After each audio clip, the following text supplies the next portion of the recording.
Estás mudo, Hugo. ¿Qué tal, Katia? ¿Cómo estás? ¿Bien y vos? Muy bien. Estamos Hace rato. saliendo ya en vivo. Ok. Entonces, cuando vos me digas, arrancamos. ¿Estamos? Cuando vos digas. Dale, genial. Muy buenas tardes a todos, a todas las personas que están participando. No, no, no. Estoy. ¿Qué tal, Katia? ¿Cómo estás? ¿Bien y vos? Bien. Estamos Hace rato. saliendo. Ok. No, no, no. Parece Era que yo estamos la con que un. tenía. ¿Cómo? Creo que era yo la que estaba produciendo el eco. Ya. Voy a neutralizar todos los otros tipos de comunicación que tengo acá y seguimos. Muy buenas tardes a todos, a todas las participantes de la Cátedra Libre de Esther Ballestrino.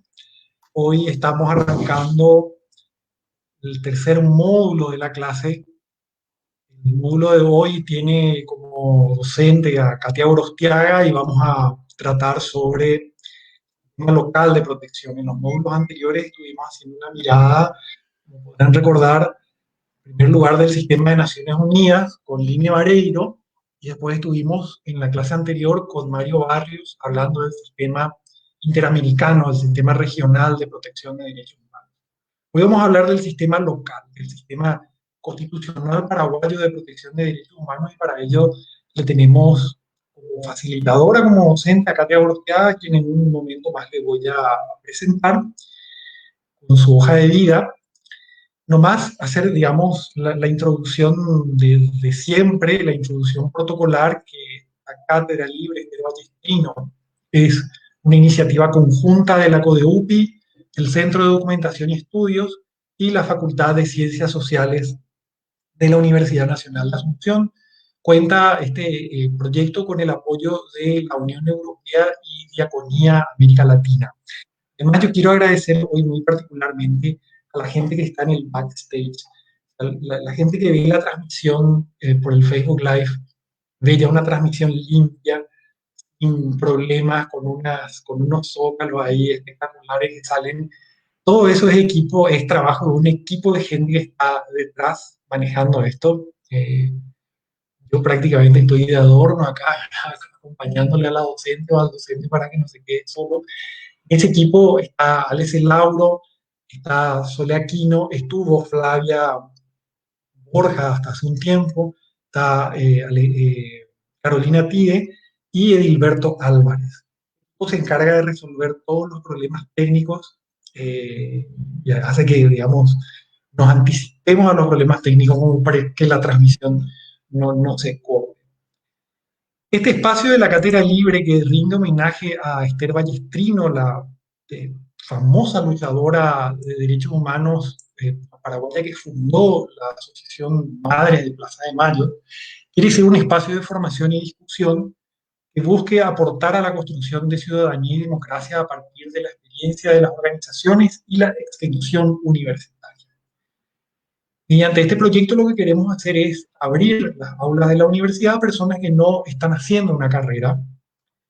También, digamos, por otro lado, llevar la realidad al aula, siendo cierta la función social de la universidad pública. Entonces, el espacio de la Cátedra Libre Esther Ballestrino quiere ser también un lugar de conexión entre estudiantes, docentes, con organizaciones sociales y la ciudadanía en general. Vamos a repasar la metodología, la gente que ya está familiarizada con la cátedra, porque ya está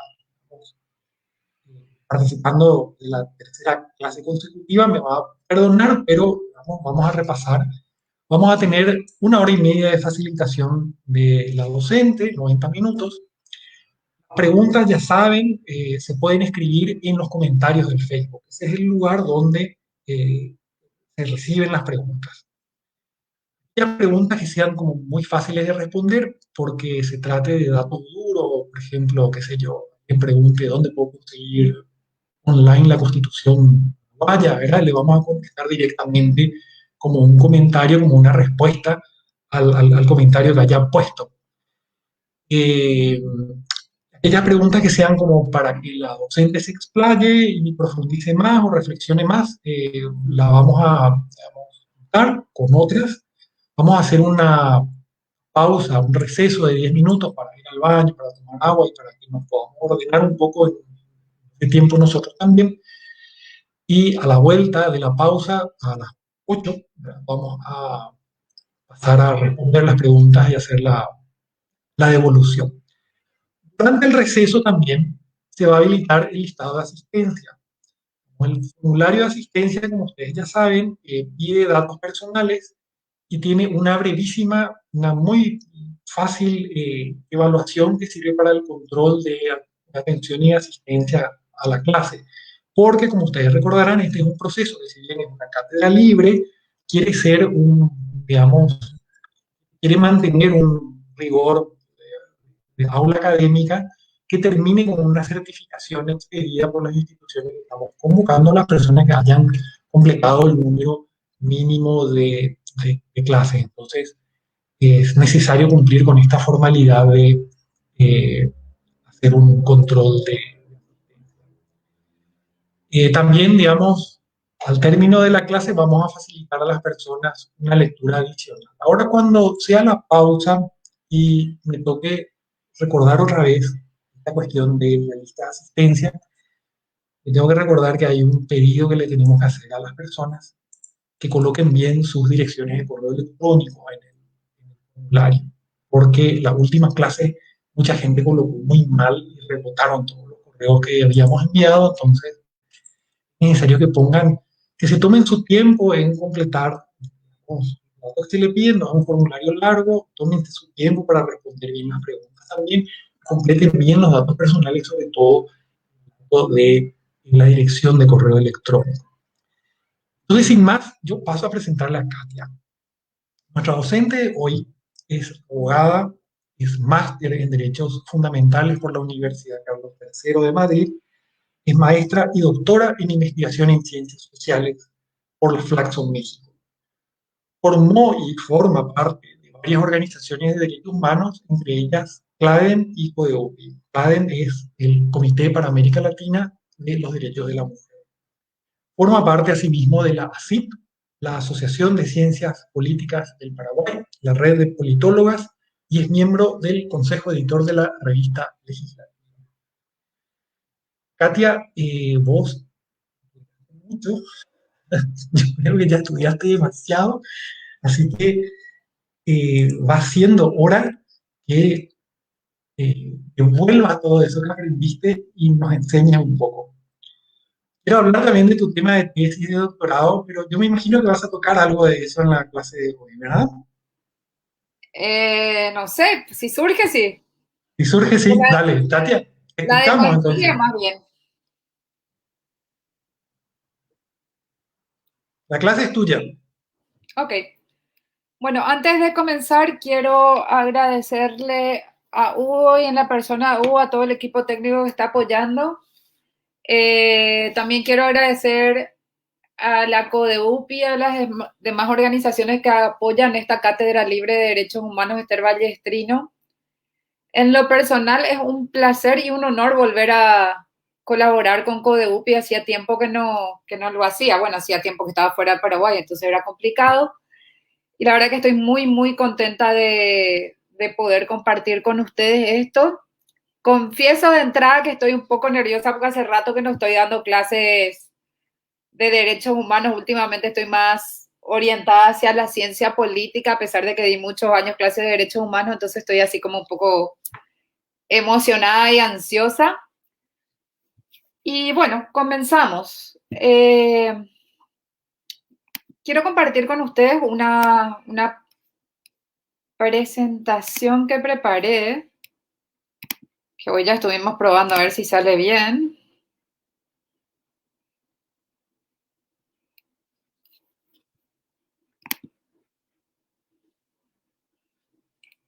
¿Se ve lo que estoy proyectando? Sí, ahora sí. Bueno, como dijo Hugo, el tercer módulo de esta cátedra es el Sistema Local de Protección de Derechos Humanos. Hay una primera parte en la que yo voy a retomar cosas que estoy segura que la profe Line y el profe, cuyo nombre ahora no me acuerdo, eh, ya habrán estado dando. Entonces, antes de eso, les quiero presentar más o menos la estructura de lo que yo voy a compartir hoy con ustedes. Esta primera parte de la introducción, donde voy a retomar qué son los derechos humanos, las categorías de derechos humanos que hay, seguidamente los sistemas de protección de derechos humanos, que serían el universal y el regional, que ya vieron también ustedes en los dos módulos anteriores, pero quisiera retomar. Y ahí ya nos adentramos a nuestro tema, que es el Sistema Nacional de Protección de Derechos Humanos.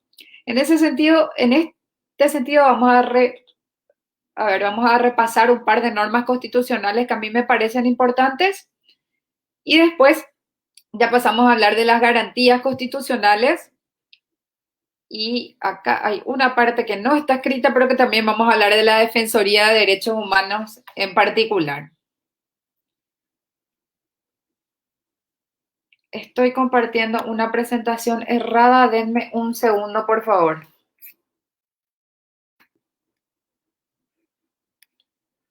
Un segundo, estoy compartiendo una presentación vieja.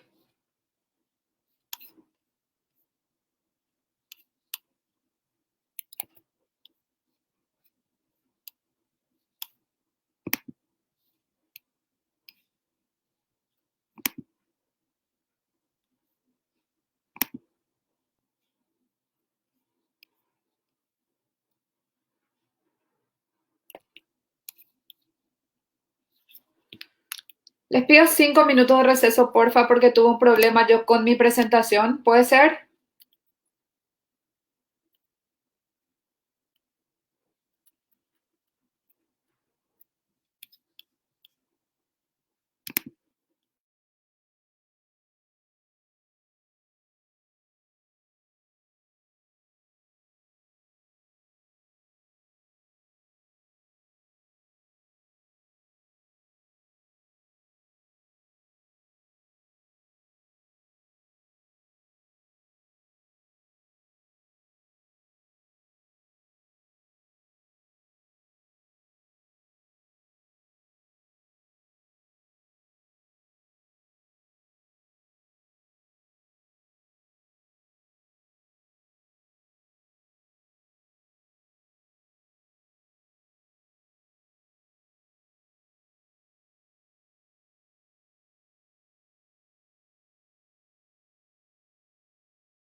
Bueno, espero que ahora ya hayamos solucionado todos los problemas técnicos, tanto los míos como los de la transmisión.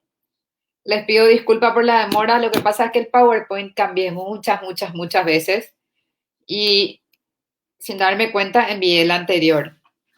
Así que les pido disculpas. Se supone que ahora ya en un ratito más se tendría que estar compartiendo la pantalla. Ahí está.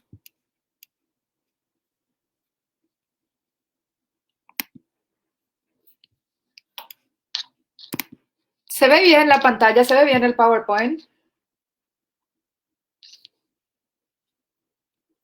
Bueno, les estaba diciendo de la estructura que les iba a presentar. Retomo desde ahí. Va a haber una pequeña introducción. Vamos a presentar o vamos a retomar los sistemas de protección de derechos humanos. Después nos adentramos al Sistema Nacional de Protección de Derechos Humanos. Ahí nos concentramos en la Defensoría del Pueblo, repasamos ciertas normas constitucionales que a mí me parecen importantes. Ya hablamos de las garantías constitucionales, hacemos una conclusión y después pasamos al espacio de preguntas, respuestas y comentarios. Si bien yo tengo 90 minutos para presentarles, yo creo que voy a tomar menos tiempo y necesito tomar menos tiempo luego por el retraso que hubo recientemente. Comenzamos. A mí me parece importante, supongo que ya en las dos clases anteriores vieron ya qué son los derechos humanos y las categorías de derechos humanos que hay, pero siempre me parece importante recordar que son derechos inherentes a todos los seres humanos, sin posibilidad alguna de discriminación, ya sea por raza, sexo, nacionalidad, origen étnico, lengua, religión, orientación sexual o cualquier otra diferencia que existe, porque hacen a la propia persona, es decir, son esenciales para nosotros como seres humanos. Y estos derechos deben respetarse y garantizarse por el Estado sin ningún tipo de discriminación. Podría decirse que hay tres categorías de derechos humanos. Anteriormente se hablaba de generaciones de derechos humanos porque los primeros que fueron reconocidos fueron los civiles y políticos, después fueron los económicos, sociales y culturales y por último fueron los intereses difusos que hoy en día ya se les llama más derechos ambientales. Este tema de las generaciones hay que tener en cuenta algo muy importante. El tema de las generaciones, como les dije, es por el momento histórico del reconocimiento. No significa de ninguna manera que existan ciertos derechos humanos que sean más importantes que otros. De hecho, las tres categorías, por eso yo hablo de categorías y no de generaciones de derechos humanos, son igualmente importantes y además son interdependientes en cierto sentido. Es decir, para que se reconozcan ciertos derechos es necesario que se reconozcan otros tantos derechos. Entonces todos tienen exactamente la misma importancia. Los derechos civiles y políticos, que sería la primera categoría a la que me voy a referir, y atiendan porque eso está en las preguntas, son los que protegen la libertad del individuo. Es decir, evitan cualquier tipo de vulneración por parte de los gobiernos, de las organizaciones sociales e individuos privados y aseguran la capacidad de cada individuo de participar en la vida política de la sociedad y el Estado libre de toda discriminación o represión. Los económicos, sociales y culturales hacen referencia a las condiciones sociales y económicas básicas que se necesita para vivir para una vida digna y en libertad. Y hablan de cuestiones como el trabajo, la seguridad social, la salud, entre otras.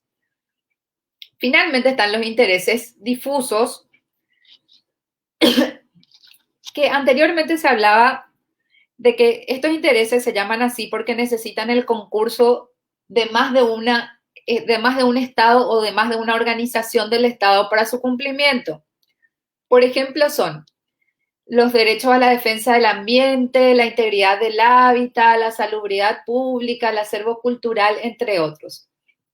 ¿Por qué se habla de que se necesita el concurso de varios estados? Un ejemplo claro de eso es, por ejemplo, no sé si recuerdan ustedes el caso de las papeleras que se querían poner en el Río de la Plata, que iban a contaminar las aguas y demás, y se llevó a un litigio internacional incluso que hubiera sido mucho, que en lugar de llegar al litigio internacional hubiera sido mucho más fácil que los dos estados se pongan de acuerdo que eso iba a afectar los intereses difusos, en este caso de intereses ambientales. Entonces, tenemos tres categorías de derechos: civiles y políticos, económicos, sociales y culturales, y difusos o del medio ambiente. Para la protección de estos derechos humanos, me dice Hugo que no se ve la pantalla completa, ya no sé cómo hacer eso, así que seguiré así, y discúlpenme si es que no se ve. Para la protección de los derechos humanos podría decirse que hay tres sistemas. Está el sistema universal, que fue el que vieron con la profe Line, que es básicamente el que depende de la Organización de Naciones Unidas y tiene como 8 o 10 instrumentos internacionales que fueron reconocidos y ratificados por el Paraguay, por ende, hoy en día forman parte de nuestra legislación local. Lo mismo sucede con el sistema interamericano. Ahí hago una pausa. En realidad son sistemas regionales, pero a nosotros nos corresponde el interamericano, que es el que depende de la Organización de Estados Americanos, y al igual que el sistema universal, tiene varios documentos, varios tratados internacionales o acuerdos internacionales en materia de derechos humanos que fueron ratificados por el Paraguay y que por ende entran ya a nuestra legislación local. Finalmente es el tema que a nosotros más nos interesa hoy, que es el sistema interno de protección de los derechos humanos en Paraguay, donde tenemos la Constitución, los tratados de derechos humanos firmados y ratificados por la República, hay órganos encargados de la protección de los derechos humanos, algunos dependen del Poder Ejecutivo, otro del Judicial, otro del Legislativo, también del Ministerio Público y de dos organismos extrapoder o más, pero principalmente se debe hablar ahí de la Defensoría del Pueblo y del Mecanismo Nacional de Prevención contra la Tortura. Antes de avanzar, hay una pausa importante que hacer. Todos aquellos tratados internacionales que fueron firmados y ratificados por el Paraguay ya no es que están fuera de nuestro ordenamiento jurídico nacional, sino que ya forman parte de nuestro propio ordenamiento y tienen tanta fuerza como cualquier otra ley e incluso más que varias de las leyes a las que nos vamos a referir ahora.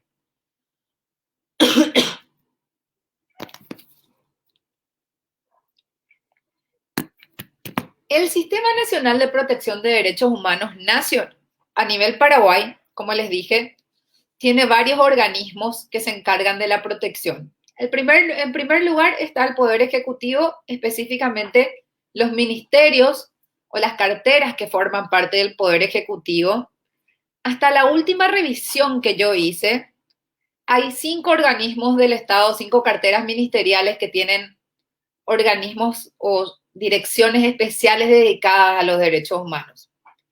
El Ministerio de Justicia, que tiene una Dirección General de Derechos Humanos, el del Interior, que tiene una Dirección de Protección Pública, le llaman ellos, el de Defensa Nacional, que tiene una Dirección de Derechos Humanos y Derecho Internacional Humanitario, el de Relaciones Exteriores, que tiene una Dirección de Derechos Humanos,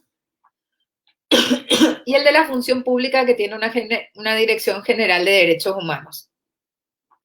Básicamente las funciones de estas direcciones en general tienen que ver con el monitoreo del cumplimiento y de la garantía de los derechos humanos según sus diferentes esferas. Así también se dedican a la investigación y a emitir resoluciones relativas a los derechos humanos. Por ejemplo, la Secretaría de la Función Pública ya por el año 2010, 2011,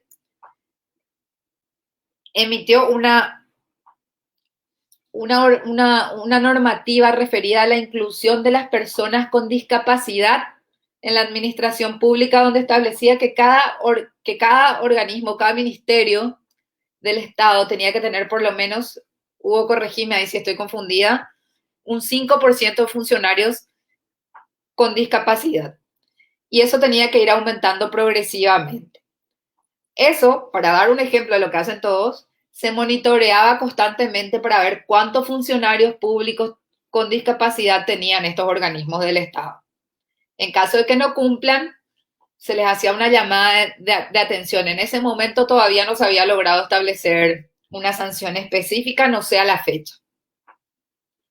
El Poder Legislativo tiene dos comisiones de derechos humanos, el de la Cámara de Senadores y de la Cámara de Diputados. Además, cada una de estas cámaras tienen comisiones dedicadas específicamente a los derechos de las mujeres, como hay una comisión de género y equidad y otro de género y de justicia social.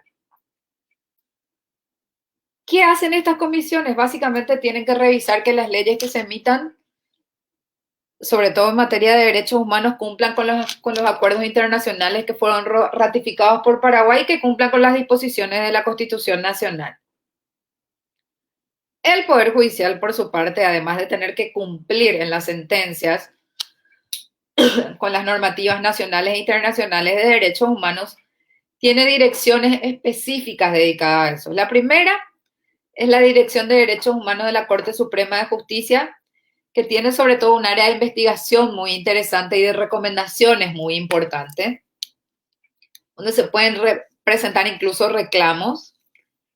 Además, hay un ministro, uno de los ministros de la Corte, que es el encargado de los derechos humanos de la Corte Suprema de Justicia, y hace 7, 8 años se creó la Secretaría de Género, que como su nombre indica, obviamente está dedicado a la protección de los derechos de las mujeres y hacen actividades, sacan publicaciones e incluso revisan algunas sentencias.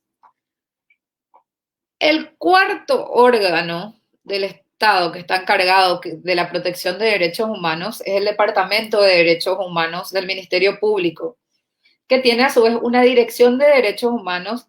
Ambos estamentos tienen que prestar asistencia a todas las unidades fiscales que existen, pero además el Ministerio Público tiene una unidad especializada de derechos humanos. Y culminamos con los organismos de extrapoder, donde a mí me interesan particularmente dos: el Mecanismo Nacional de Prevención contra la Tortura y la Defensoría del Pueblo. ¿Por qué me interesan estos dos en particular? La Defensoría del Pueblo porque es el órgano por excelencia encargado de la defensa de los derechos humanos y encargado de recibir los reclamos en materia de derechos humanos. Y el Mecanismo Nacional de Prevención contra la Tortura porque se encarga de las inspecciones de cárceles, hogares de niños y hogares de adultos mayores para ver que se esté cumpliendo con los derechos de esta población que es frecuentemente vulnerada, de estas poblaciones que son frecuentemente vulneradas.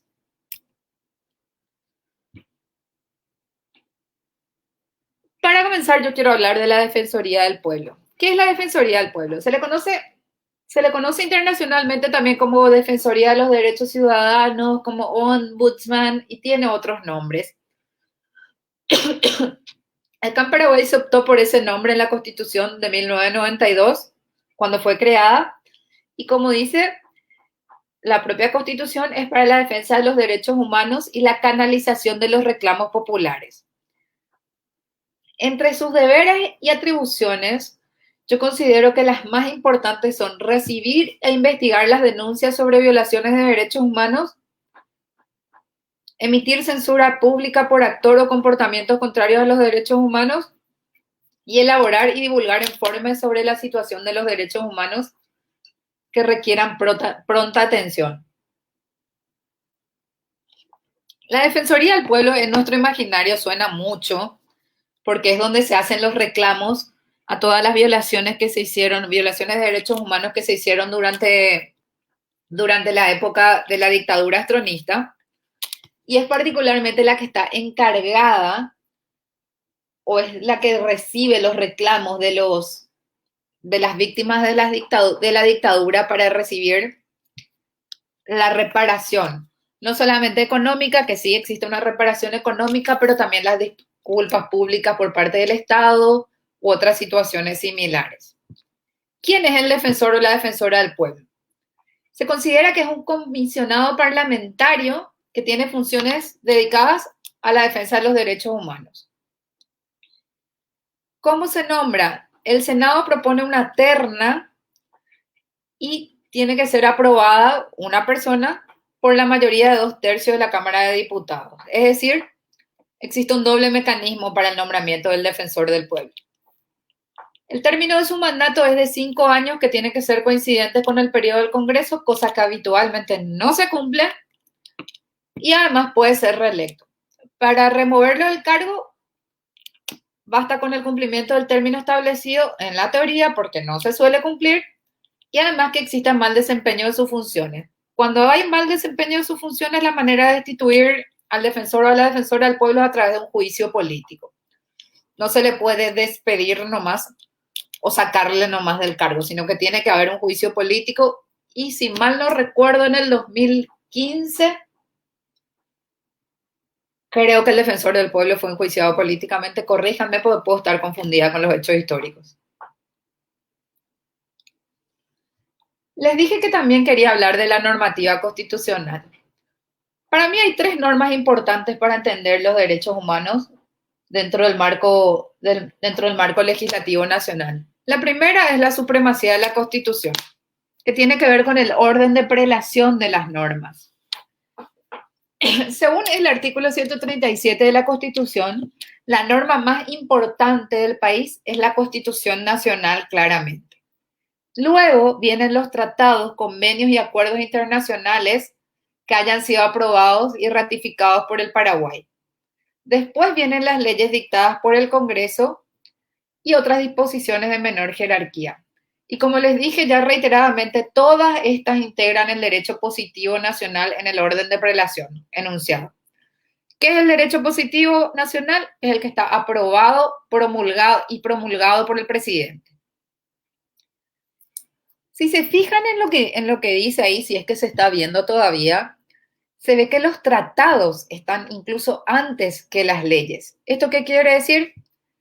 Que, por ejemplo, el Pacto de San José de Costa Rica es mucho más importante que el Código Penal o que el Código Civil.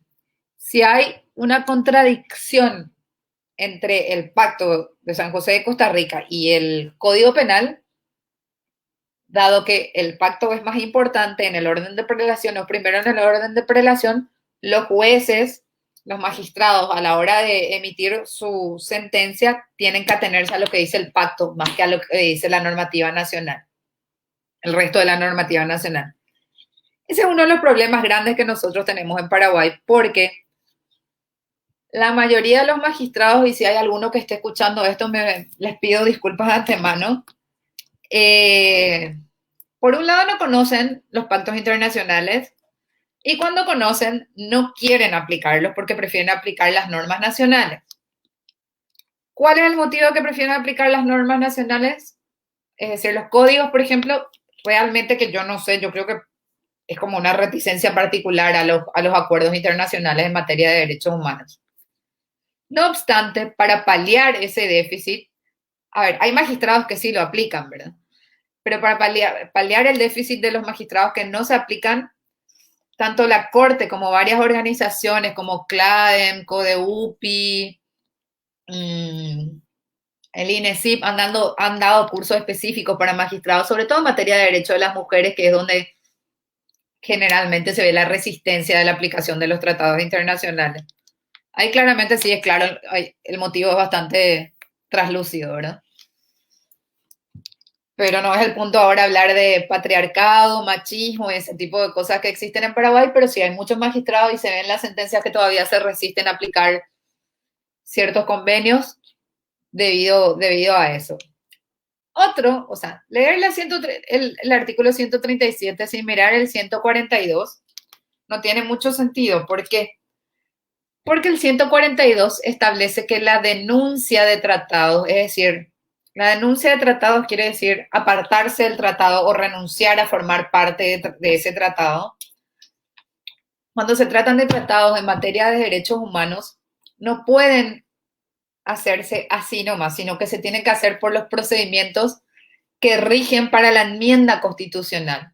Es decir, no puede venir un presidente o un congreso a decir, ya no quiero ser parte de la Declaración Universal de Derechos Humanos y salgo de ahí. Sino que lo que tiene que hacer es pedir una enmienda constitucional y ahí se tiene que decidir si es que se va o no a apartar de un tratado internacional cuando se trata de derechos humanos. Y del orden, el último artículo de la Constitución que a mí me parece importante tener en cuenta es el orden jurídico supranacional.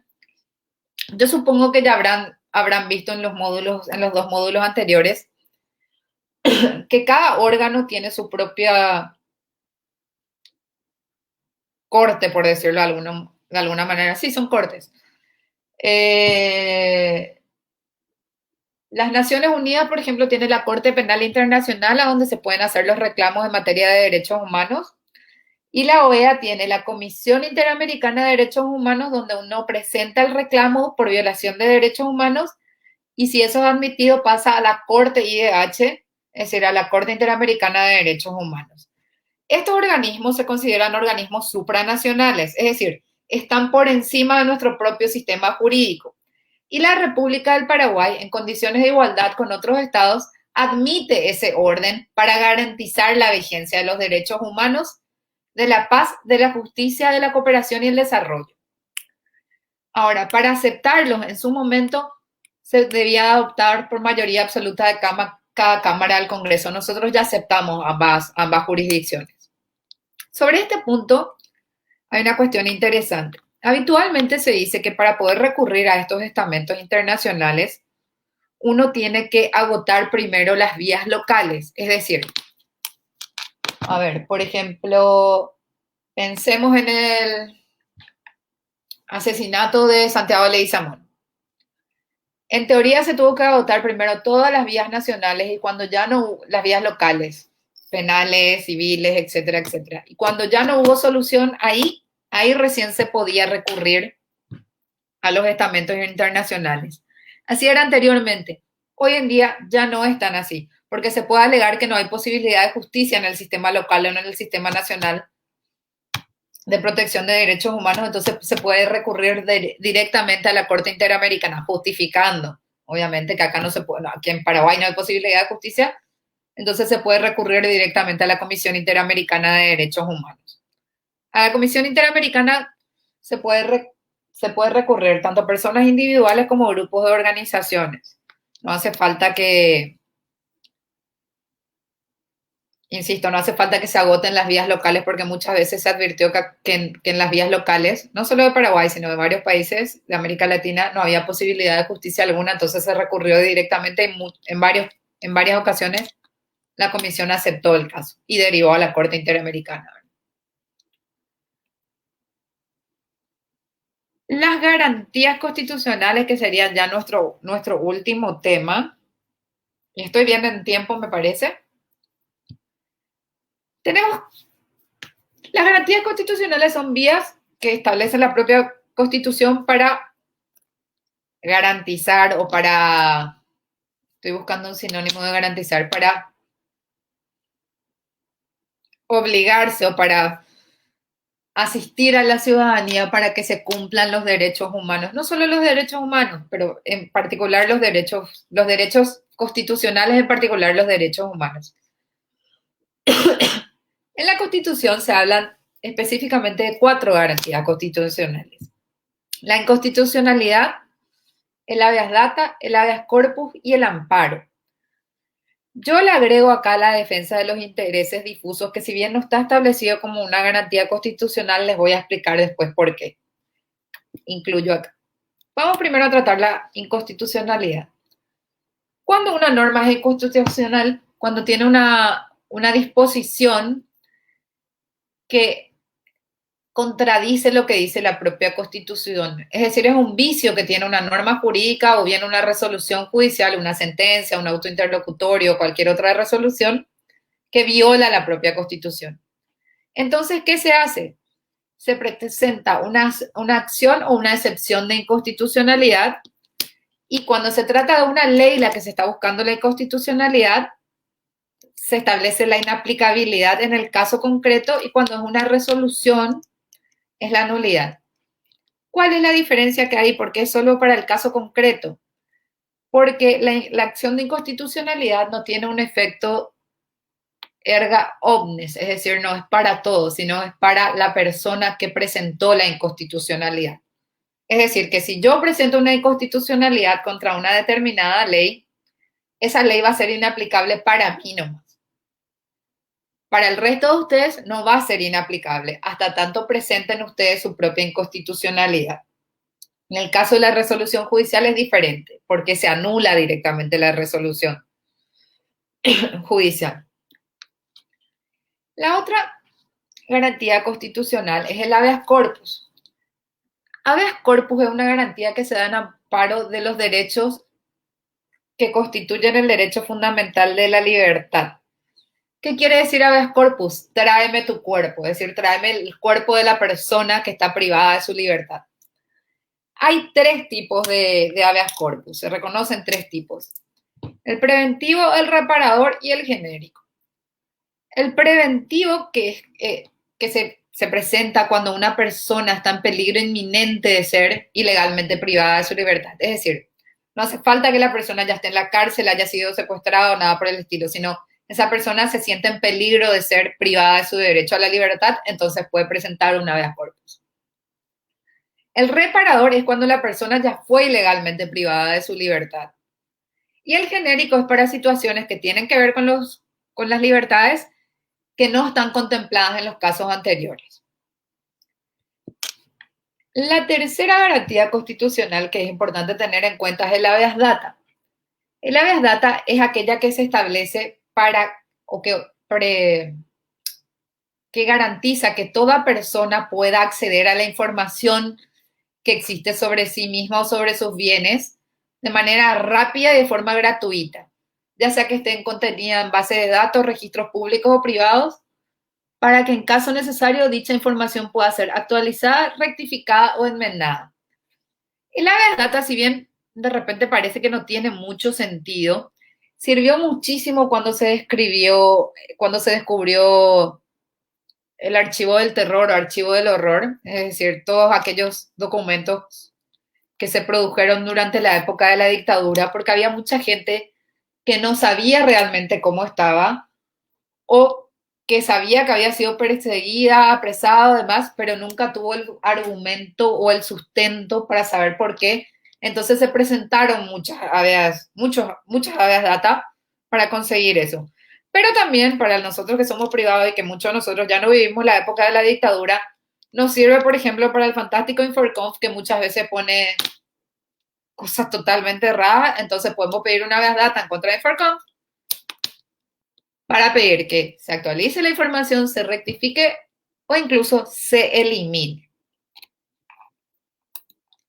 El derecho a amparo, que es otra garantía constitucional, es una acción por la cual toda persona que se ve afectada por un acto u omisión ilegítimo, ya sea de una autoridad o un particular, y que se considere lesionada gravemente o en peligro de serlo, no pueda pasar por el trámite normal de un juicio, es decir, deba remediarse inmediatamente por la urgencia del caso, no pueda esperar la vía ordinaria. El amparo se usa en muchas situaciones, pero una de las más frecuentes, por lo menos en mi experiencia en el Poder Judicial, la mayoría de los derechos de amparo o la mayoría de las acciones de amparo, para hablar propiamente dicho, que se vieron, tenían mucho que ver con el IPS y con el tema de diálisis o de quimioterapias o radioterapias, cuando la persona, por ejemplo, estaba con los pagos atrasados, pero necesitaba inmediatamente hacerse una diálisis, por ejemplo. Entonces presentaban una acción de amparo y habitualmente la resolución era obligarle al IPS a que le preste ese servicio de salud. Esa es una de las más comunes, por lo menos. Ahí me va a corregir después, pero esas fueron las que yo más experimenté cuando estaba en el Poder Judicial. La última garantía constitucional de las que yo les hablé, que les dije que no era precisamente una garantía constitucional, sino un derecho, es la de los intereses difusos. Repito, ¿cuáles son los intereses difusos? Aquellos que tienen que ver con la defensa del ambiente, la integridad del hábitat, de la salubridad pública, del acervo cultural, los intereses del consumidor y aquellos que pertenecen a la comunidad y tienen relación con la calidad de vida del patrimonio colectivo. La defensa de los intereses difusos es justamente un derecho que toda persona tiene, ya sea de manera individual o colectiva, a reclamar a las autoridades a que establezcan o exijan el cumplimiento de las medidas para proteger estos bienes mencionados. ¿Qué es lo que tiene el sistema de protección local en general? ¿O qué es lo que a mí me gusta y me contradice eso? Hoy en día ya no se necesitan seguir estableciendo normas en materia de derechos humanos porque nosotros ya tenemos un plexo jurídico amplísimo en materia de derechos humanos. Reconocimos casi todos los tratados internacionales contra la tortura, derechos de las mujeres, derechos civiles y políticos, derechos económicos, sociales y culturales, derechos de las personas con discapacidad, derechos de la niñez y la adolescencia, entre otros. Todos esos derechos nosotros ya tenemos reconocidos no solamente en la normativa internacional, sino que en la propia Constitución Nacional. El problema que nosotros tenemos como país hoy en día, en este sentido, es que principalmente las autoridades judiciales no cumplen esas normas cuando llegan cuando llegan a sus esferas de acción, por decirlo de alguna manera. Omiten referirse a las normas internacionales o a las normas que ya forman parte, a las normas de derechos humanos para hablar con mayor propiedad, ya sea porque no les interesa, porque no conocen o porque deciden no respetarlas. Entonces nosotros como ciudadanía, digamos que esa es la obligación que tenemos, exigir que se respeten esas normas. Y nosotros como organizaciones sociales tenemos no solo la obligación, pero también el derecho de exigir el cumplimiento de esas normas. Como conclusión, para respetar el tiempo que me dieron, quiero recapitular lo que vimos. Vimos que hay tres sistemas de protección de derechos humanos: el universal, el regional, el interamericano y el nacional. El sistema nacional o local de protección está compuesto por órganos del Poder Ejecutivo, del Poder Legislativo, Judicial y órganos de extrapoder.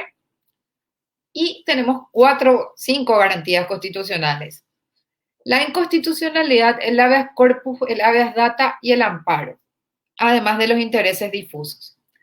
Yo no me quiero extender mucho más porque quiero dejar espacio para las preguntas, entonces ya paso la palabra al moderador, que si no estoy equivocada es Hugo, para poder dedicarnos a responder las dudas e inquietudes de los de los compañeros.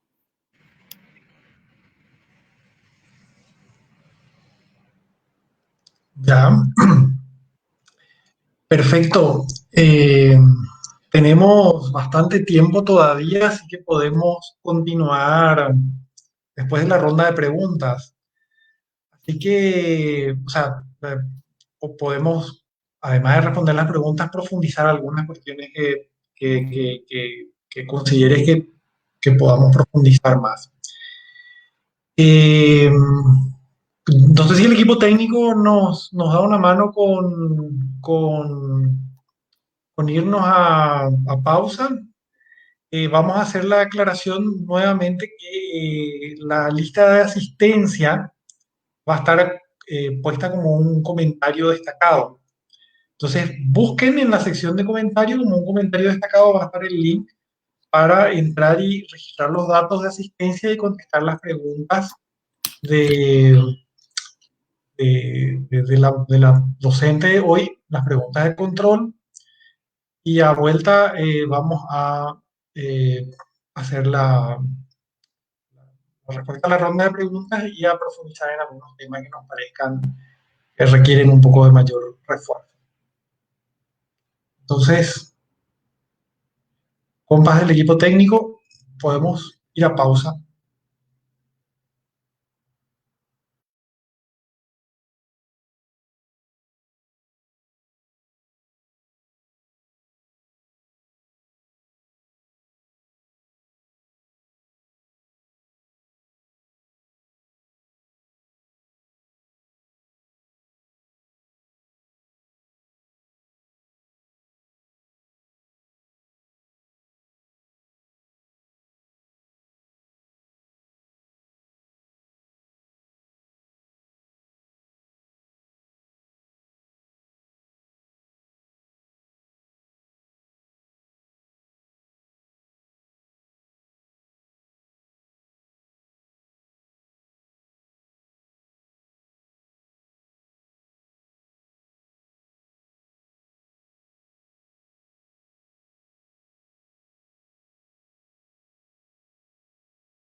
Bueno, estamos de regreso.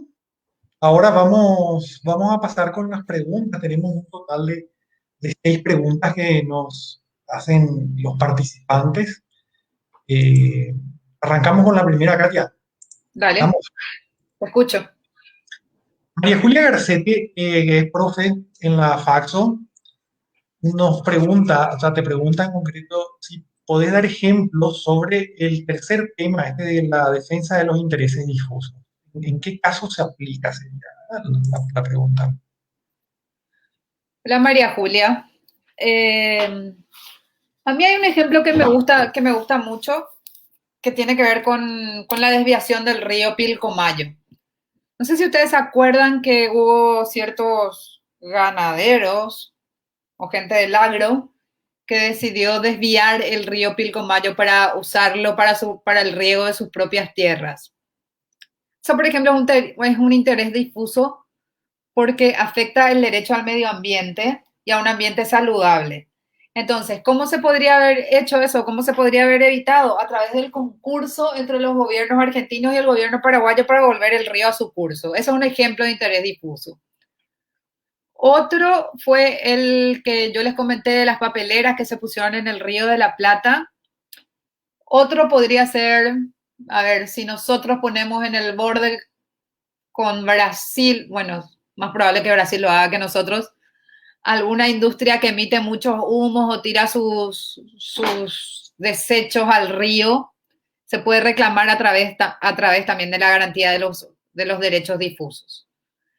Básicamente, ejemplos de derechos difusos hay muchos, son derechos ambientales, todo aquello que haga otra organización, otra persona que esté afectando el medio ambiente, que esté contaminando el medio ambiente, puede ser reclamado. Un gran ejemplo es el otrora lago azul de Ipacaraí, que ahora está verde fosforescente, por ejemplo. Eso se podría haber recurrido a través de los... O sea, eso es una violación a los derechos difusos porque son derechos de la comunidad. El derecho al agua es un derecho de la comunidad. Y ahora ni se puede entrar al lago. No sé si es que con eso más o menos me explico o... Perfecto, perfecto. Creo que queda muy claro que los intereses difusos son aquellos derechos que no tienen un titular, ¿verdad? Por ejemplo, qué sé yo, que le celular es corresponde a la mío, comunidad. digamos. Sí, que es un celular o, digamos, un derecho a la propiedad sobre un objeto es un derecho que le pertenece a una persona. Eh, A mí entonces, uno de los derechos difusos, perdón, Hugo, que te interrumpa, que me interesa mucho o que me divierte mucho en realidad, el tema de los derechos del consumidor. Porque acá tenemos nuestra superorganización de derechos del consumidor con Juan Vera a la cabeza, donde él decide cuáles son los derechos del consumidor y cuáles no. Entonces nosotros ahí, en cierta medida, nos vemos privados de poder ejercer nuestro derecho del consumidor a través del organismo que está creado para eso, porque tenemos un súper poderoso, entre comillas, que se cree dueño de esa institución. Entonces no nos queda otra que recurrir a los derechos del consumidor por otras vías que son mucho más largas, mucho más costosas y mucho menos efectivas, ¿verdad? Porque si uno pudiera reclamar nomás la Oficina de Defensa de los Derechos del Consumidor que firme un contrato leonino al contratar mi servicio de celular, todo se podría solucionar mucho más fácil. Pero como que este señor no lo permite, tenemos que recurrir a instancias judiciales que son largas, costosas, recargan el sistema judicial que de por sí luego ya es lento. Entonces, ese derecho a mí me divierte particularmente. Nunca lo ejercí, pero me encantaría. bueno, y ahora que estuvo tan de moda, por ejemplo, los derechos lingüísticos también son derechos comunitarios, ¿verdad? Porque son, son derechos que pertenecen a toda la colectividad. Por ejemplo, ¿Cuáles, el derecho a perdón? hablar tu propia lengua en tu país, ¿eh? O por más que sea una lengua indígena que está, digamos, de alguna manera subalternizada por el español, es una lengua que tiene protección legal, forma parte del acervo cultural, no es un, digamos, no es un derecho que pertenezca a una persona, es un derecho que pertenece a la comunidad de hablantes. Entonces, ese también es un interés difuso Pero lo además que es estuvimos algo viendo. constitucional, porque está claramente establecido que Paraguay es un país, en la Constitución se establece con claridad que Paraguay es un país bilingüe y se reconocen como lenguas oficiales el guaraní y el castellano. O sea, Súper. no sé, ni registré el nombre de la mujer que hizo esa prohibición, pero me pareció así como, bueno, Una cosa de terror. Vamos a la sí. segunda pregunta, ¿verdad? Vamos a la segunda pregunta. Yaguarete Guazú nos pregunta, en el momento en el que estabas presentando vos el sistema local de protección y las instituciones, él pregunta, ¿y la CENADIS? ¿Qué pasa con la CENADIS? ¿Forma parte o no del sistema local de protección?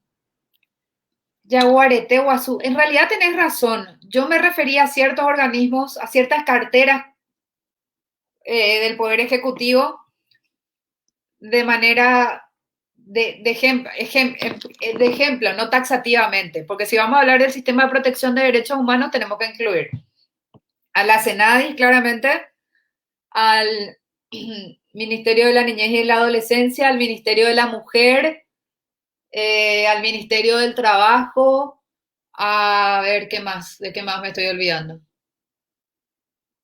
Probablemente me estoy olvidando alguna más, porque su trabajo tiene que ver con los derechos humanos. Yo cuando me refería a estos organismos del Poder Judicial me refería a ciertas carteras que específicamente tienen una dirección de derechos humanos, como fue el ejemplo que di de la Dirección General de Derechos Humanos de la Secretaría de la Función Pública. Estos otros organismos están creados así porque su trabajo es la defensa de los derechos humanos de esas poblaciones no vulnerables, pero vulnerabilizadas.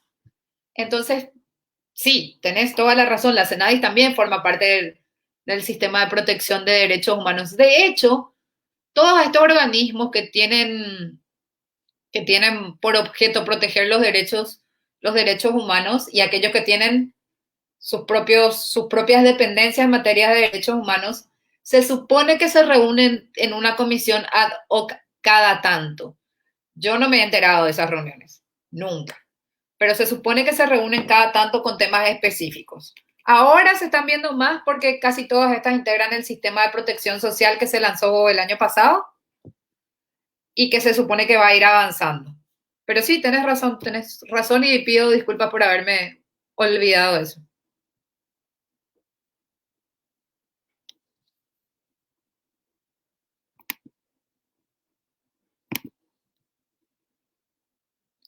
Hugo, estás en mudo. Ah, es que me enmudecen de repente desde control central, se me enmudece porque parece que hace eco y no controlo eso, yo pienso que estoy hablando. Tenemos la tercera pregunta. La tercera pregunta que nos hace Elida Villalba Vargas dice, gracias por la interesante presentación. Me gustaría preguntarte si consideras que el acceso al agua como derecho humano se podría defender a través de la garantía de los intereses difusos. ¿Tienes alguna experiencia de la activación de mecanismos para el acceso a este derecho? Y el derecho al agua en realidad puede ser entendido, puede ser visto desde la defensa de los intereses difusos, pero también puede ser visto desde la defensa o garantía de los derechos económicos, sociales y culturales para mí. Movidas acá en Paraguay, yo desconozco. Sin embargo, en la región sí hay un par de movidas interesantes en el tema del derecho al agua. Una muy interesante fue la Guerra del Agua en Bolivia, que fue en Cochabamba, si no estoy equivocada, donde comenzó, donde realmente, a ver, fue una guerra, efectivamente, hubo heridos, lastimados, muertos y demás, porque la población exigía el cumplimiento del derecho al agua, del derecho al acceso al agua. En teoría, después como que esa situación empezó a mejorarse, ¿verdad? Otra movida interesante que capaz que Hugo les pueda explicar más es la movida que se hizo en Uruguay, donde debido a la exigencia de la ciudadanía del derecho al agua, se llegó de hecho a una reforma constitucional a través de un plebiscito, donde el derecho es un derecho tutelable constitucionalmente ahora el derecho al agua. Acá en Paraguay yo realmente desconozco que haya habido alguna movida así de ese tipo. No sé, Hugo, si vos conocés alguna. No, en Paraguay no. No, no, no, y es una cuestión que sí convendría explorar su defensa a través de garantías judiciales como derecho humano, porque definitivamente el agua es un problema que tenemos, no solamente a nivel rural con el acceso, sino también a nivel urbano, sobre todo con la disponibilidad, con el acceso, digamos, constante al agua, con los cortes que tenemos. Yo quiero volver un poco a los casos que vos habías señalado, que son dos casos que son muy interesantes y que yo, digamos, les recomiendo a los chicos, chicas que están en la cátedra.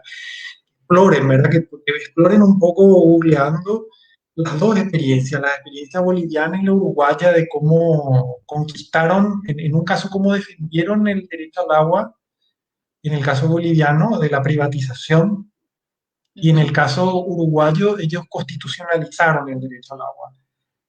La constitución uruguaya no contemplaba, como casi la mayoría de las constituciones, porque es un derecho, digamos, de muy reciente aparición y, como le decimos los abogados, de positivización, ¿verdad? O sea, una palabra rara que, digamos, se usa para decir que un derecho entró en un texto legal. Y al entrar, al tener un texto legal que le respalde, digamos, adquiere como una autoridad, un principio de autoridad diferente, que es cuando, digamos, cuando se pelea o se lidia sin que haya una carta orgánica o una ley, una constitución, un tratado internacional que diga que tal cosa es un derecho humano.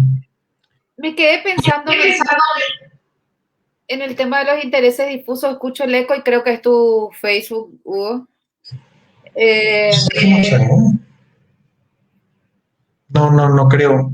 Eh, pero, a ver, con el tema de Bolivia, si quieren, digamos, tener una aproximación diferente y no tan leída, tan de manual, hay una película muy buena, una película de ficción, eh, digamos, basada en hechos reales, pero de ficción, que actuada con actores, está Gael García Bernal ahí como un protagónico, que se llama También la lluvia. Es una película del 2010, una coproducción, cierto. creo que es española, mexicana, francesa, boliviana, digamos, una producción muy grande, que cuenta desde la perspectiva del pueblo de Cochabamba lo que fue la Guerra del Agua. Muy buena la película. Eh, Si Creo que quieren, se podemos consigue. pedirle a creo que Mario Torrico que les cuente que él fue parte luego de la Guerra del Agua Ya, sí, y sí, después sí. corrió a México.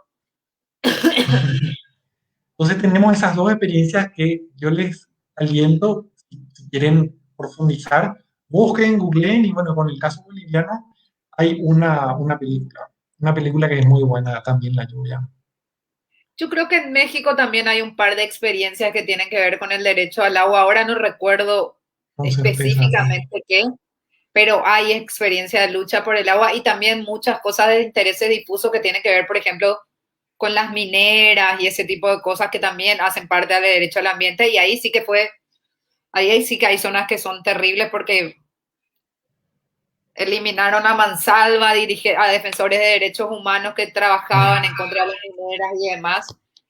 Pero como que la justicia en México es un poco más injusta que la paraguaya, Sí, cada eh, vez, ¿no? quedaron en la nada misma, la mayoría de los casos.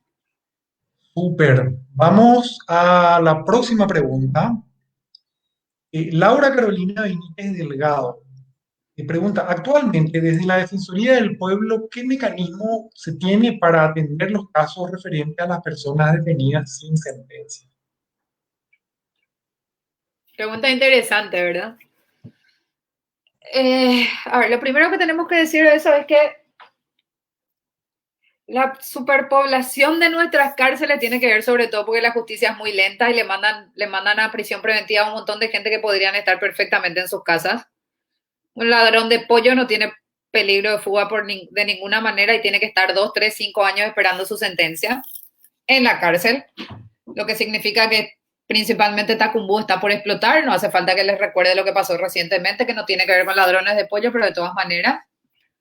Entonces, el primer lugar donde se tendría que reclamar la sentencia para mí es en el Poder Judicial o específicamente en el Ministerio de la Defensa Pública, que son los que tienen que activar los casos, ¿verdad? Los que tienen que insistir los casos. ¿Cuál es el problema ahí? Que el Ministerio de la Defensa, o sea, cada defensor público tiene un número de casos impresionante y no pueden con todo. Recordemos que hay pocos, suena mal que lo diga eso, porque todo el mundo dice que los jueces cobran demasiado, los fiscales cobran demasiado, no, no es cierto. Entonces tienen un sinnúmero de casos y no dan abasto y no tienen un equipo suficiente como para eso. Pero respondiendo a la pregunta, sí, en la Defensoría del Pueblo hay un área que se encarga del seguimiento de ese tipo de cosas y se tiene que insistir. Lo que pasa es que la mayoría de estas instituciones, digamos que no funcionan porque sí nomás, o de oficio, como le decimos los abogados. Deberían, pero no lo hacen. Entonces depende mucho de qué tanto nosotros como ciudadanía insistimos en eso, en esos casos. Entonces sí, se puede ir a la Defensoría Pública, perfectamente. Yo te recomendaría andate al Ministerio de la Defensa Pública, ver quién es el fiscal que tiene la causa, insistirle que pida que active el caso.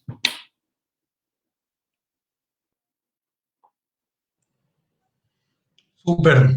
Yo les cuento igual a los participantes que vamos a tener una de las clases que fueron seleccionadas para los módulos optativos, tiene que ver con el sistema penitenciario, el sistema penal y los derechos humanos. Entonces, sobre este tema vamos a volver y vamos a insistir y vamos a votarlo, ¿verdad? Vamos a tener como hora para estar hablando Aprovechen, de hecho, esa a clase porque la va a fondo. dar Ángeles Samón, que fue o es todavía parte de la del Mecanismo Nacional de Prevención contra la Tortura, que es muy interesante, es otro de los estamentos donde se pueden hacer reclamos por el tema de personas detenidas sin sentencias.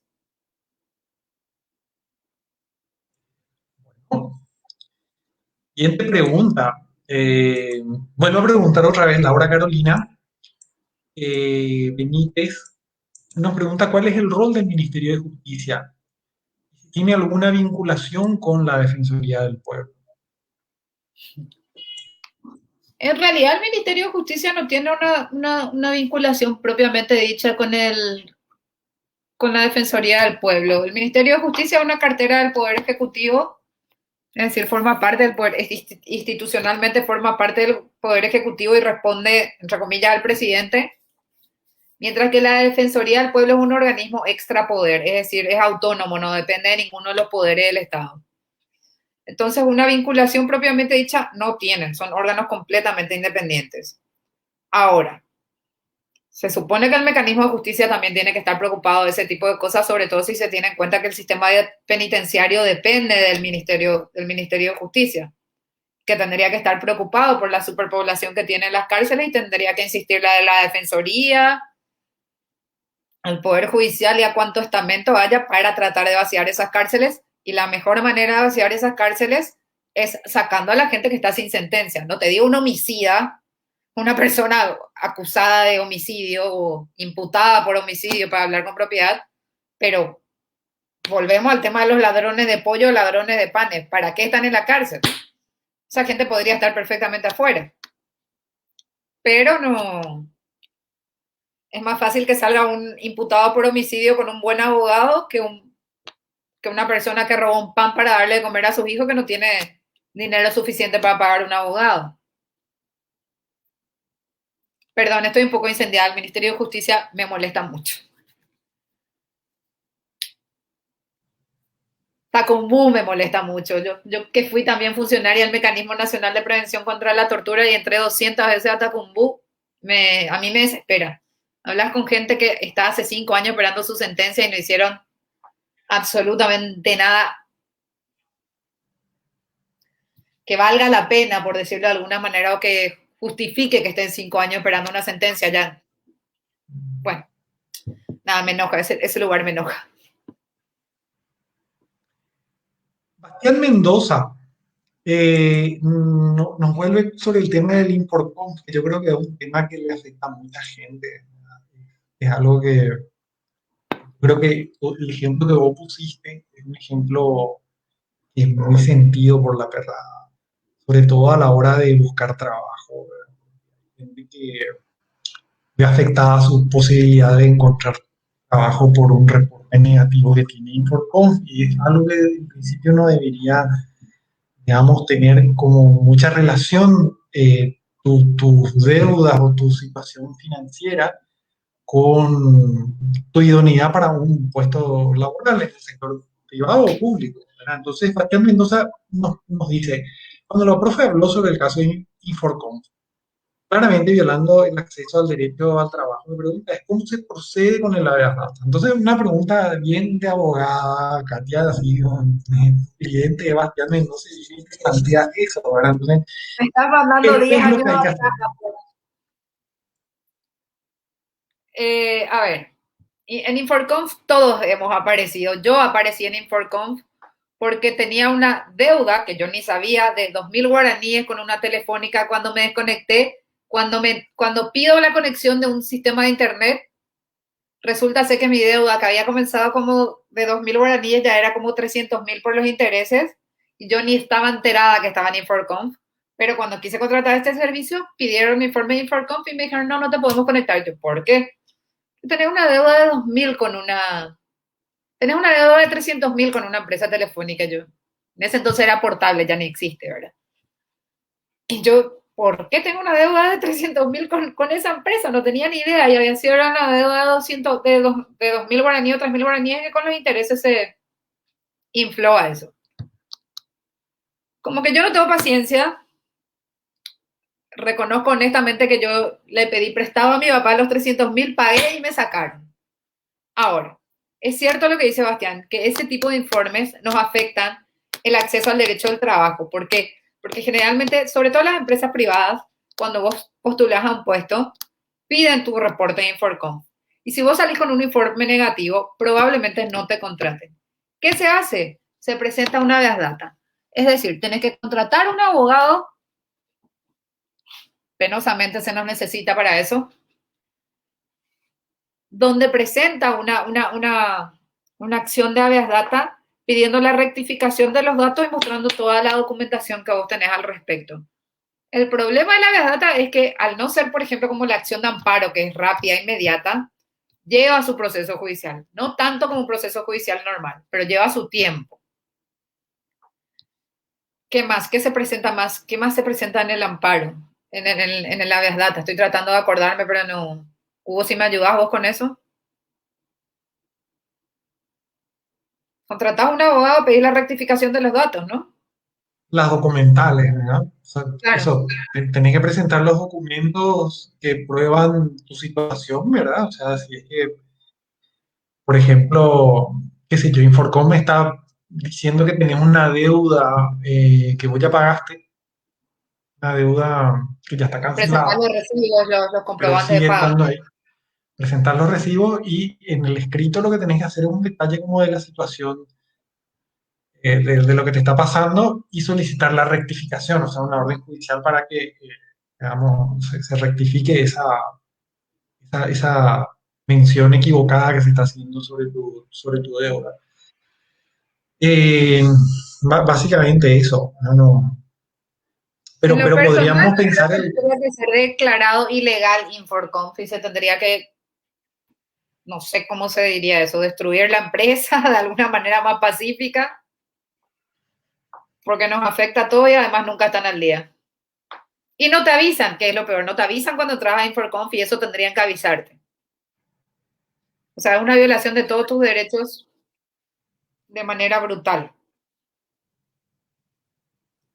ahora el habeas data también yo creo que tiene como un potencial muy grande con un tema que estaba, digamos, entre las clases propuestas, pero que lastimosamente no salió seleccionado por el público, que son los datos que almacenan sobre vos todos los dispositivos electrónicos de comunicación remota que usamos ahora, ¿verdad? No solamente el teléfono o la computadora, que almacenan, pero una barbaridad de información sobre lo que hacemos, sobre lo que compramos. O sea, Tú sabes más de tu vida que vos mismo.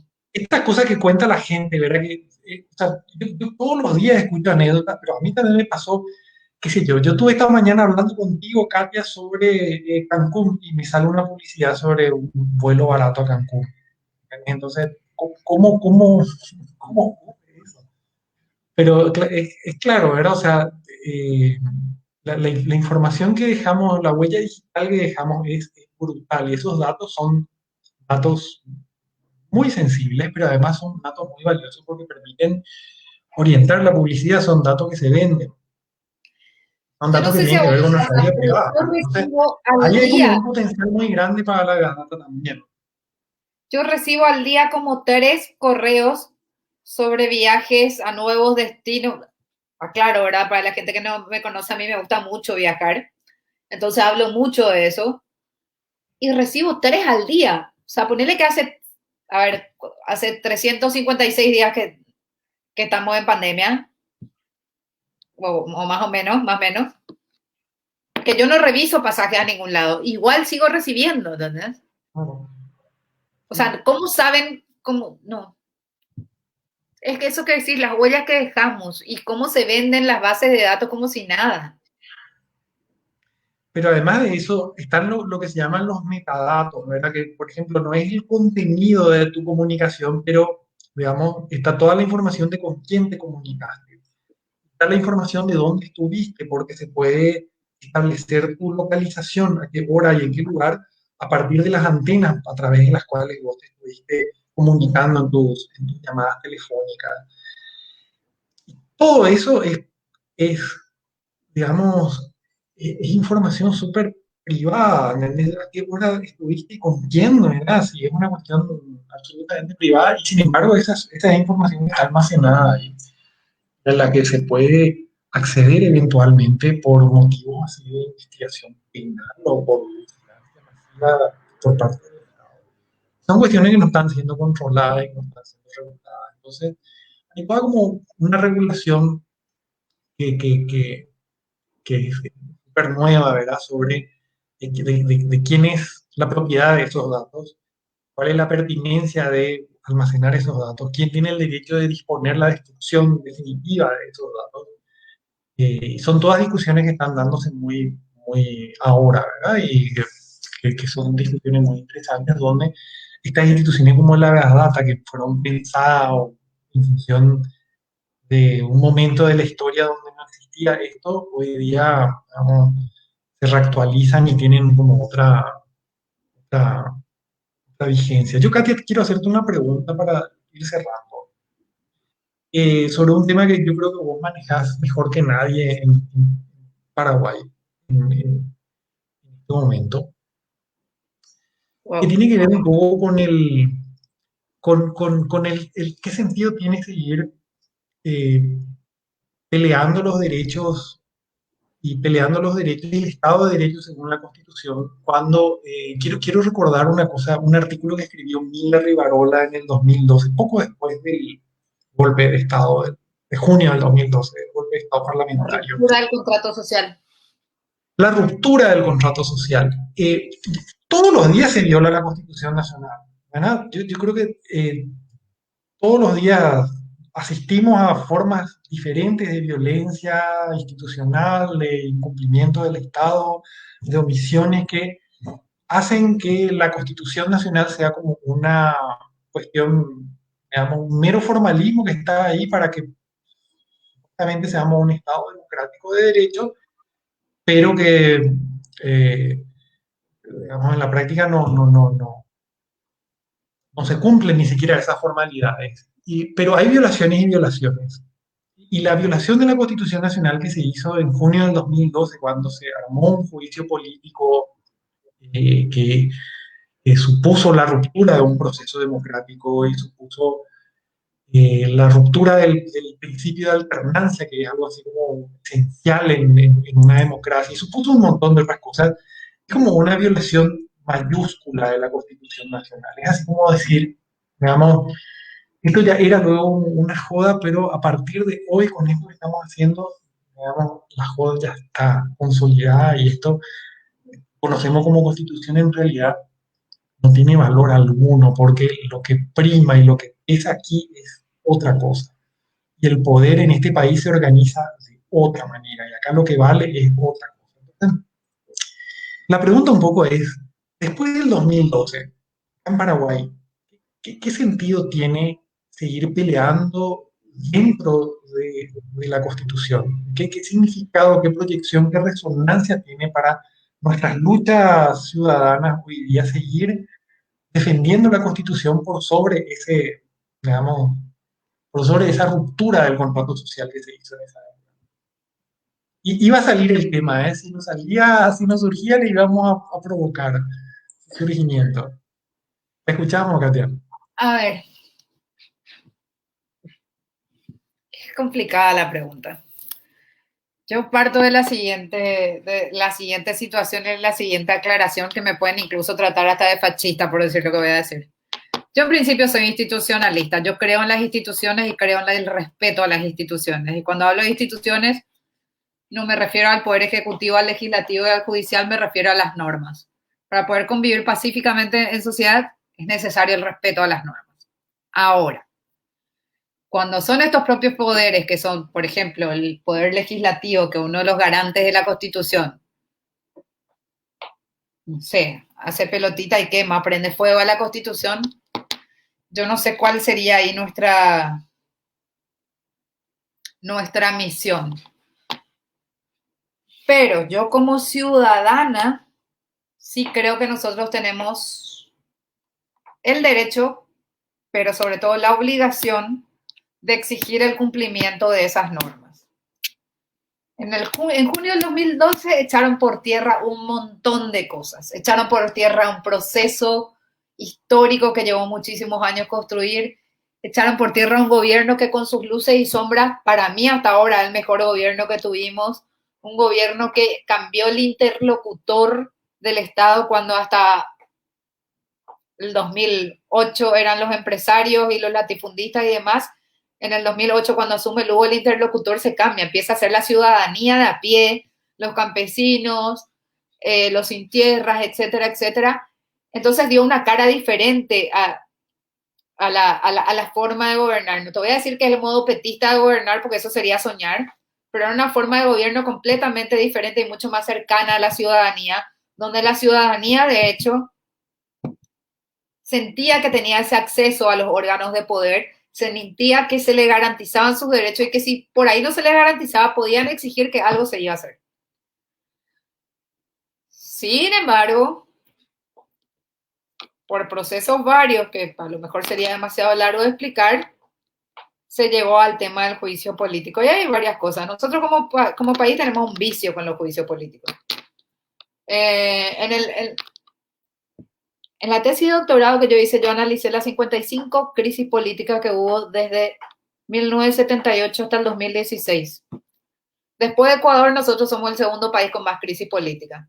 La diferencia entre Ecuador y nosotros es que nuestras crisis políticas derivaron en juicios políticos y presidentes destituidos.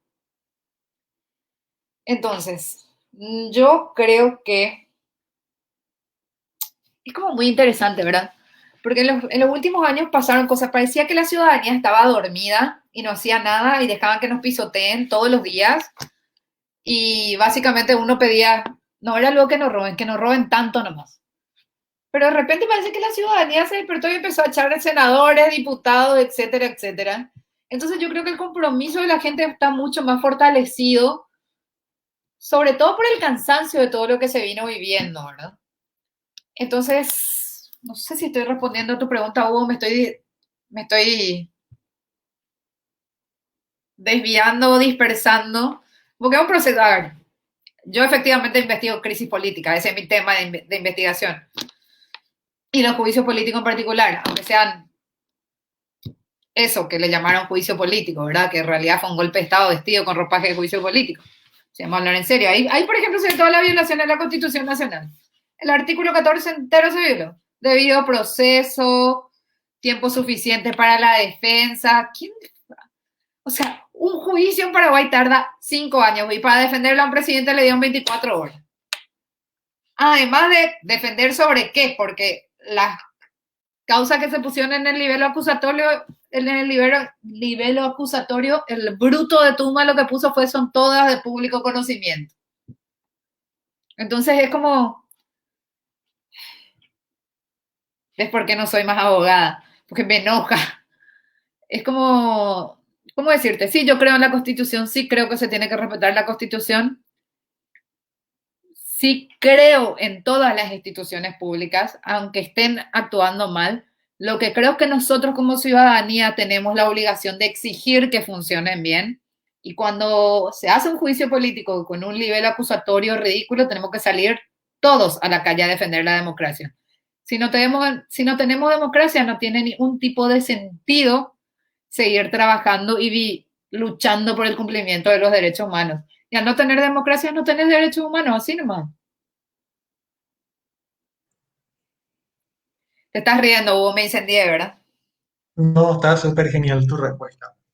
Está súper genial tu respuesta y yo creo que coloca como un foco ahí en un punto central de la discusión de los derechos humanos, ¿verdad? Que los derechos requieren de una institucionalidad fuerte que la defienda, pero ¿qué pasa cuando esta institucionalidad no es ni fuerte ni defienden los derechos? Entonces, eh, nos devuelve ahí la discusión a un punto, a un punto muy interesante del debate, que puede ser un punto ciego, pero donde, digamos, es la fuerza de la ciudadanía la que tiene la capacidad de reencauzar las cosas para un lado o para el otro. Uno de los Buenísimo, puntos Katia. fundamentales cuando se analiza la calidad de la democracia tiene que ver con el respeto y la garantía de los derechos humanos. Y Paraguay generalmente tiene una calificación muy baja en ese sentido. Y por eso nuestro nivel, dejando de lado las otras cosas, por eso nuestra calificación de calidad de la democracia generalmente está por abajo de la media. Y por la debilidad institucional. Les recomiendo, hay un librito que salió hace poco que se llama Luego Calidad de la Democracia en América Latina, donde se analiza el caso paraguayo. Lo analizamos con un profesor y vemos la calificación y es así tremenda. No sé si ya hay por acá, pero uno del Fondo de Cultura se consigue seguramente en internet, donde se analiza la calidad de la democracia de todos los países de la región y es muy interesante. Y hay otro que está próximo a salir, que es algo así como el retorno del autoritarismo en América Latina. Y el capítulo sobre Paraguay, no quiero hacer autobombo, pero es mío y ahí van a ver todo lo que yo pienso sobre los últimos dos gobiernos. Súper. Compartí cuando se publique. Espero. Dale. Genial, Katia. Sin nada más que agregar, agradecerte tu clase de hoy. Creo que la gente está muy entusiasmada con tu clase. Vamos a tener ahora ya un retorno seguramente cuando veamos puestas en los comentarios que están ahí en el Facebook. Y nada, con esto damos cierre a la tercera clase. Dentro de 15 días, en una fecha y en una hora que vamos a confirmarles a los participantes, vamos a tener ya nuestro cuarto módulo. Vamos a empezar con derechos humanos de las mujeres. Vamos a estar con Michi Moragas. Yo creo que mucha gente le conoce porque es una abogada feminista muy mediática y muy activa en defensa de causas, de mucha visibilidad, la defensora de Alexa Torres, por ejemplo, en este momento. Entonces, ella tiene mucho que contarnos, muchas cosas interesantes que decirnos. Yo les pido, por favor, a la gente que no pudo completar todavía su formulario de asistencia, que lo haga, que conteste bien las preguntas y que cargue bien, por favor, su dirección de correo electrónico, que es lo que nos permite después dar seguimiento y seguir manteniendo la comunicación con ustedes. Nuestro correo electrónico es como nuestra cédula de identidad en internet. Por favor, carguen bien la dirección de correo electrónico. Bueno, nada más que eso. Buenas noches. Cuídense mucho, sigan manteniéndose saludables, no se relajen. Digamos, la cosa está brava todavía. Y vamos a ser los últimos y los coleros en la recepción de vacunas, así que de más está decir que sigan cuidándose y manténganse saludables. Nos vemos en 15 días. Chao a todos, muchas gracias y muy buenas noches. Chao, muchas gracias, Katia.